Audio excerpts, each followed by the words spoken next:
It is Linda Lorelle coming to you live from the Kansas City Public Library, where we are about to embark upon a civil dialogues town hall called The People, the President, and the Constitution. We'll be getting underway just about an hour or so from now, but people are already starting to gather, which is really exciting for us. So I'm told that more than 300 people have registered to attend in person. I don't know how many of you are going to be able to join us online, but I hope you will do so at the top of the hour at 6 o'clock. So this Civil Dialogues Town Hall, this topic, the people, the president, and the Constitution, your questions answered, we did it for the first time in St. Louis back in March. And it was so well received, and apparently word got back to the folks here in Kansas City, and they asked us to bring the same program, the same topic here to this venue. So we're really excited to delve into it and talk about what is going on in the country and try to address some of the questions that many of us have and talk about it from a constitutional perspective. So let me tell you a little bit about our panelists. So Jay Sexton is the director of the Kinder Institute on Constitutional Democracy. And Jay was one of our panelists back in St. Louis in March, and he will be with us again tonight, as will Kathy Kiley, who is a professor, a journalism professor at the Missouri School of Journalism. Kathy's also a veteran reporter, and she's got a lot to say about what is going on in terms of press freedoms right now. We'll also be joined by Woody Kozad. Now, Woody is a prominent attorney here in the state of Missouri, has his own law firm. He's also a former chair of the Missouri Republican Party. And we will also be joined by a recent graduate of the University of Missouri. Her name is Quinn Shepard, not just a graduate, a summa cum laude graduate, who will be joining us. She got her degrees in constitutional democracy and history.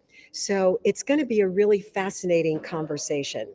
And those of you who are able to join us online, you will be able to submit your questions, and we're going to get to as many of them as we possibly can. So a little bit of a history in terms of what civil dialogues is and how it all came to be.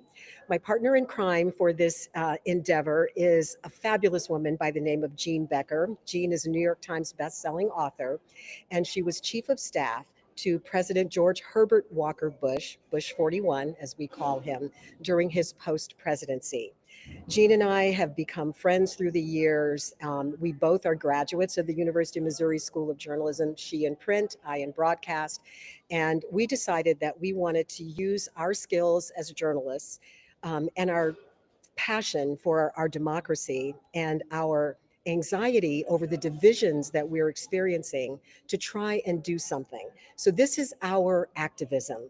And what we came up with is these series of civil dialogues, town halls, where we try to create a safe space for Americans to talk about very difficult issues and not feel like they're going to be shouted down or demonized or otherized. We want to have people have a place where they can talk about what they're thinking, what they're feeling, what questions they have in a respectful manner. And that's what we've been doing since February of 2024 when we launched at the Baker Institute at Rice University. Some of the topics we've covered include immigration, bipartisanship. We did one at the Bush School of Government and Public Service where we talked about Israel and Gaza. Oh my goodness, we talked about the importance of public service. Why is it that so few people are willing to put their hat in the ring and actually run for public office? And why it's so important for people to run for office if we want to have a functioning democracy. And of course, the other side of that is in order for us to have a functioning democracy that's healthy, we have to be able to talk to each other without shouting each other down and without making each other feel like you're the enemy. We're not the enemy. We all pretty much want the same things. So tonight we are going to have a civil dialogue, a conversation about what's on your mind, about what is happening in the country, how we can come together for some solutions that make sense, and just hopefully walk away with a better understanding of what is going on and a better understanding of people who might not believe the same things that we do, politically, ideologically, or otherwise. So that's what it's all about. We will get underway at 6 p.m. You can get the live link at civildialogues.us. And you can also look on all of my social accounts. I've posted the link there. So I hope to see you then. So see you at 6.